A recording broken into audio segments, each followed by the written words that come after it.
Good morning and welcome to this slightly delayed executive member decision session by myself, Councillor Mason, for Economy and Strategic Planning. We'll just run through the agenda. So declarations of interest, nothing that isn't already recorded on my register. Minutes of the last meeting I'm happy with, so I shall sign those off now.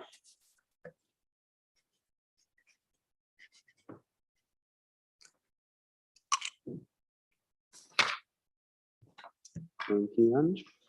And public participation, we've got just two speakers now that are going to speak, one in person and one will join us remotely. So Gwen Swinburne's our first speaker. Gwen, if you'd like to come forward. And Gwen's speaking on general matters in the remit of me or my portfolio. So Gwen, 3 minutes, would you like to start now? Thank you, Chair. I'm speaking to you about the draft economic development strategy, which is within your remit, but I appreciate you are only just appointed. I'm afraid this strategy is simply not fit for purpose. Besides being impossible to navigate and evidence-free, it is not connected or leveraging in any way to the highly resourced LEP, its investments and strategies. This unnavigable diatribe is simply page after page of ill-thought-through verbal diarrhea.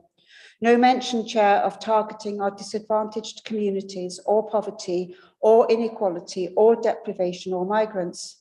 This is supposed to be a left-of-centre administration, but no mention of our most deprived communities.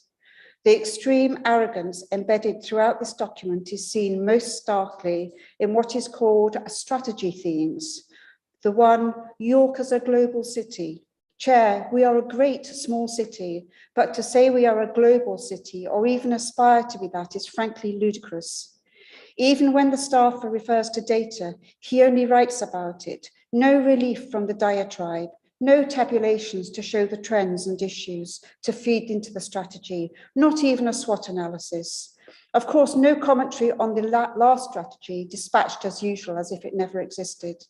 The objectives double down on this arrogance. Frankly, crass stupidity make York the place to invest in the North. Others, the economic hub of the North. It goes on. We can aspire to be great without all this nonsense, set up to fail by staff who clearly have no idea. The endless diatribe of untargeted, unevidenced objectives is only trumped by what staffers call key actions, more unfocused verbiage. The section of the intended manipulation of the planning system is, I suggest, unlawful. There are no actions, just words, mainly telling others what to do, supporting and helping when we should be facilitating and enabling. It gets worse with the complete disregard and disrespect, even sneering references to our anchor retail, tourism and hospitality industries. We are a world-class tourism destination and all your staffers can do is sneer. They then boast about the UNESCO Media Arts City. What has all that money and hot air ever achieved? Silence on that. Chair, the so-called strategy needs to be rethought, rewritten, referenced, and provided with a proper action plan. Sorry to be so severe, Chair. Thank you. Our next speaker is Councillor Kilbane, who's speaking on the economic update and is joining us remotely. Can you hear us, Councillor Kilbane? I can. Can you hear me? Yeah, got you. So 3 minutes. Thank you. I'm calling in from my holiday and I thought everybody else was on holiday for a while there this morning. Yeah, good morning. I've just a few points we'd like to make to the executive member for consideration. Very happy the Lib Dems took Labour's advice and brought inward investment back in-house. Can you, Councillor Mason, now outline to us what the role of the new inward investment officer will be, what grade they'll be employed on, and how the performance of this team will be measured? If they're at grade 12 or above, how many people will be employed at this grade and above across the council compared to July 2019?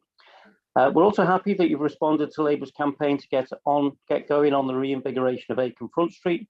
We fully support the aims of the project, but given that it's 4 years overdue with £50,000 spent and little to show for it, how can we have confidence that the Lib Dem administration will deliver for the people of Westfield and Acomb? So, can you tell us, is the project shovel ready, and when can the traders and residents expect to see some real improvements in the area, or is it all talk and consultants and 50k going down a Front Street drain again?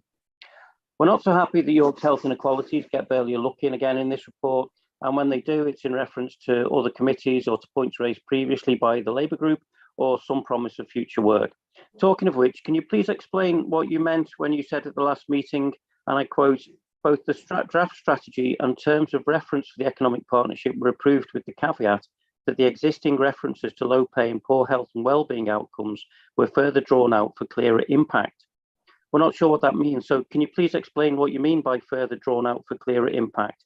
And can you, as executive member, please explain this rather than delegating it to an officer so that residents can have confidence that the Lib Dems understand this problem and have a plan to deal with it? Because as it stands, this report pays lip service to dealing with the 10-year gap in life expectancy between the richest and poorest in our city, with its standard cut and paste equalities implication statement of, quote, our work positively supports the council's equalities objectives, end quote, while people in Westfield Ward die 10 years younger than those in wealthier ones, primarily for economic reasons. Further to this, I suggest that the exec member instructs officers to write reports that are neutral in tone and do not pass judgment on performance. It's up to the exec member to make judgment and then, undoubtedly, his political agents to put a spin on it. Because I have noticed prejudicial terms being used. For example, the level of job vacancies referred to in the report are described as unprecedented, even though they've only been tracked since August 2021. Similarly, the decrease in the claimant count is described as a remarkable success. Attempting to assign credit is not the language of neutrality and objective evidence-based reporting. I recently had the pleasure of reading a North Yorkshire County Council report, and the contrast was stark.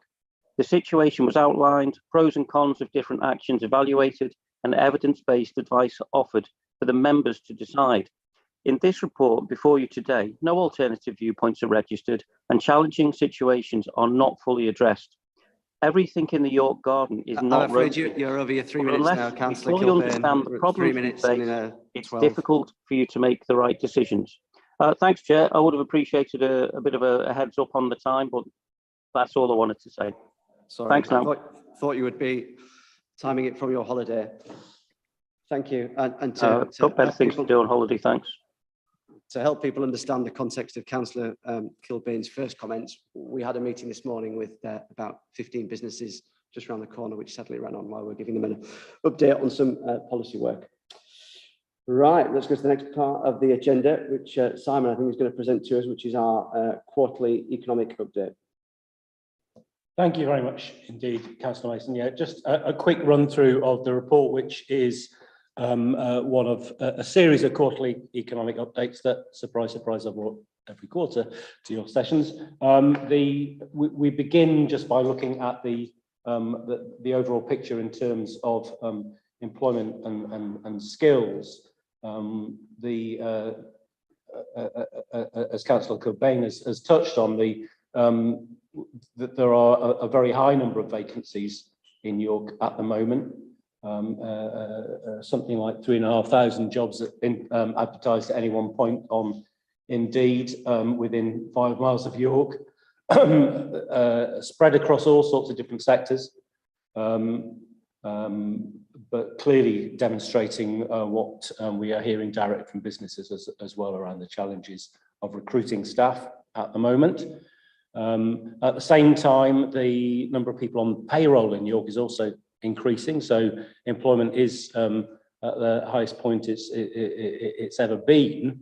That's a national picture as well as a local picture, and we are still seeing very high levels of job vacancies as well. So still some impacts on the economy as we emerge from the COVID pandemic. That's also reflected in the claimant count, as we've heard as well, which is going down again, still about 1,200 above where we were pre-COVID. So we've got more people claiming benefits, we've got more jobs and more people in work at the same time as well. So very much against any kind of economic orthodoxy in terms of what ought to be happening. The city centre footfall, we were hearing this morning from retail and hospitality businesses in terms of the something like 15% down in terms of pre-COVID, in terms of the number of people in the city centre. If you compare that with other places, we are still doing a little stronger than other places, but it's the footfall which spiked up and down as we came out of COVID lockdowns is now levelling off across the city. We've heard this morning from some retail business, from hospitality businesses about concerns around bookings going forward, and we do have something of a weather eye on the autumn and beyond. While we are seeing a number of people in the city centre and pull down, the amount of money that's being spent would seem to be holding up, which I guess is something of a comfort for how those businesses are doing.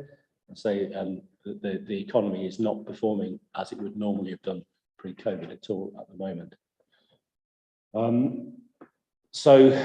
Moving beyond that, just looking at some of the things that we're now planning for as we go forward, that we had very successful, I hope, visit from the Rail Minister yesterday for Great British Rail headquarters competition. The vote is still open, and we encourage all people from York to vote for York, and indeed to encourage anyone around the country who would like to vote for York to do so in that online poll. We will expect to hear from government perhaps in September as to whether our bid has been successful.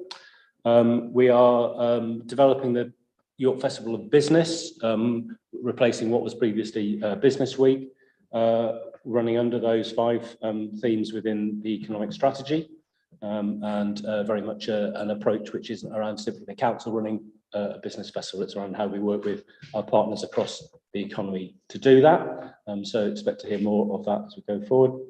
And then we mentioned our business bulletin, which is one of the things that we've really built through the COVID pandemic, is 2,000 businesses now receiving that bulletin every week. It's a great way of keeping businesses in touch with what's going on, and has put us in contact with the business community in a way that we never have been in the past. So I'm really pleased that that's continuing, and we've recently signed up our 2,000th business to the bulletin. I won't go through the detail in terms of inward investment and the growth hub, but lots of businesses being supported out there. The UK Shared Prosperity Fund is the last thing I'll mention. We're just working on our investment plan for that at the moment. It will will enable us to access the kind of funds to do secondary shopping area updates, work more clearly with our community sector and community and business to implement some of the things that are set out in the York Skills Plan, and also to think about how we provide even more support for businesses in the economy.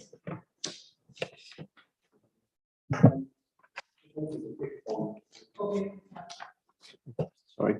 One thing to pick up on, Councillor Clibben referred to the terminology used to describe the figures for, I think it was, how did I see it, claimant count, and said it only went back a few years, but the table I've got goes back to 1986. So I just wondered if you could give any context around where we are with that and that kind of past history in terms of the significance of the current level of claimants.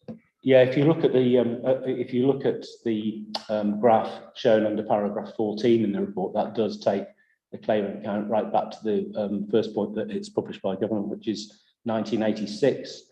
You can see within that chart the various economic phases we've been through over that period. You can see how unemployment jumped well, it was 2010 really, before the impact of the 2007 crash really came through in terms of local employment, and how that fell back. And you can see the massive spike in March 2020 as we went into the first lockdown.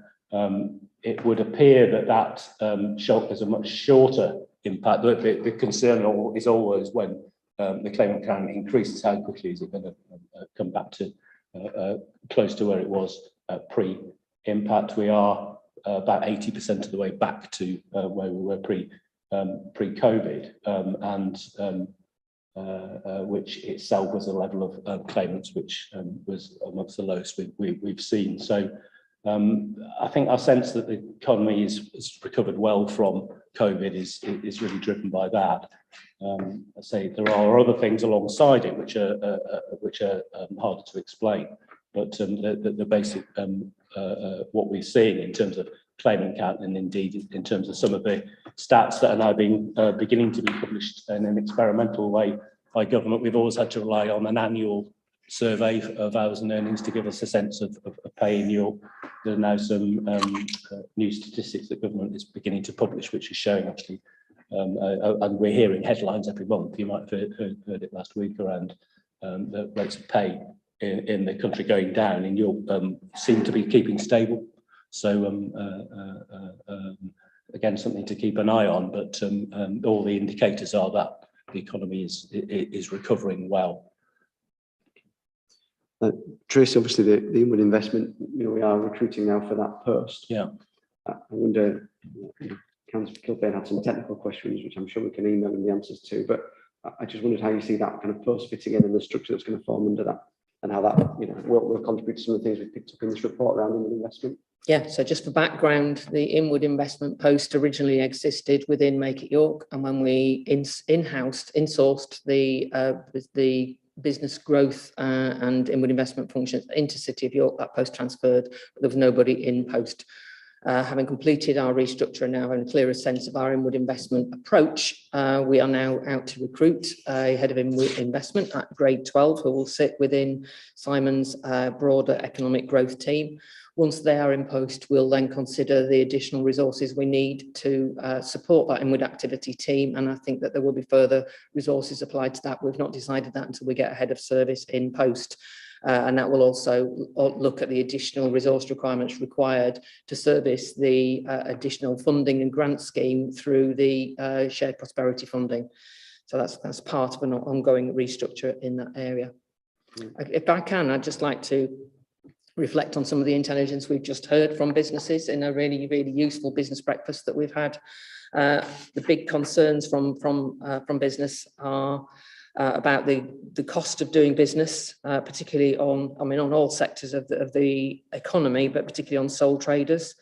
The stress and mental health that is causing, the uncertainty of not being able to plan particularly well, because although there are inherent trends developing, they are not consistent and even. So being able to predict what's going to happen on any given day of the week is not the same science as they had pre-COVID or even during COVID.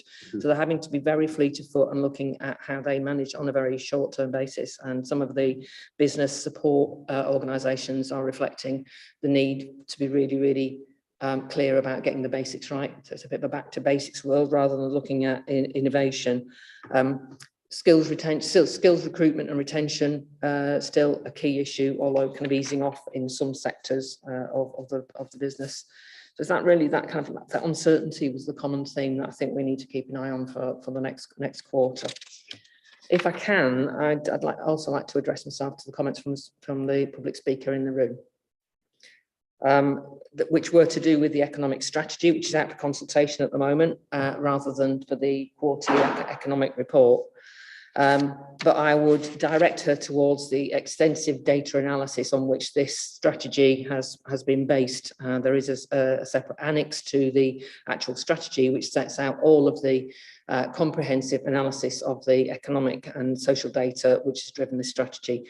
What we've chosen to do from that is to give a positive approach to how we maintain and support our economic position within the city. And some of the claims made by the speaker, I think, just need a bit of attention because I think they were quite outrageous. The claim that we are in breach of planning law for suggesting that the planning system and the definition of the local plan and how economic space is defined within that is not true. There is nothing sneering in that strategy about the really important retail and hospitality sector, which is absolutely key to our economy. We've just spent quite a number of hours with those people working in that sector, and they they fed back to us the level of support that they felt during COVID and the importance that that sector has in the growing in the coming strategy. Using the vocabulary of levelling up, we've talked about being a global city in the levelling up agenda, which is going to be really important to garnering government funding. Every region needs to have a global city. Clearly for York and North Yorkshire, that is York, and that is the vocabulary we are using. And that kind of relates back to being a world-class city, which the speaker also referred to. So I don't think that we are sneering or crassly stupid, nor are we manipulating the planning system. And quite frankly, our strategy is based on data, it's based on working with businesses, and it does include a really clear focus on the health and well-being of our workforce in the context of the economic link. And the link between inequality and ill health and life expectancy is something that I personally discussed this morning in that meeting, that we need to draw out as a clearer theme to make that link within the thriving workforce theme. So I don't believe that we are not regarding that. It is a fit for purpose strategy, and we are getting really positive input from our stakeholders to help make that a really positive strategy. Tracy, I suppose Councillor Kilbane had asked me about my comments last time, and I suppose to confirm that this is a draft strategy, and there's all different things as we go through this process that we want to add into it, we want to take with us, and cross-pollination between other strategies. So health is an important aspect to it. I was pleased, Simon, in your economic update, you covered the health implications and part of that strategy, how that will be kind of moved forward and brought into it when we get to the next draft stage that will come to me and then to the executive. Brilliant. I think that was everything I'd noted from that. No other business on. Actually, no, there was something. Actually, it was about the business festival. And I think we mentioned then about themes that are coming up, and I wonder what we can do to give businesses a funnel, I suppose, into sharing what they'd like to see from the business festival in terms of back to basics or whatever it might be.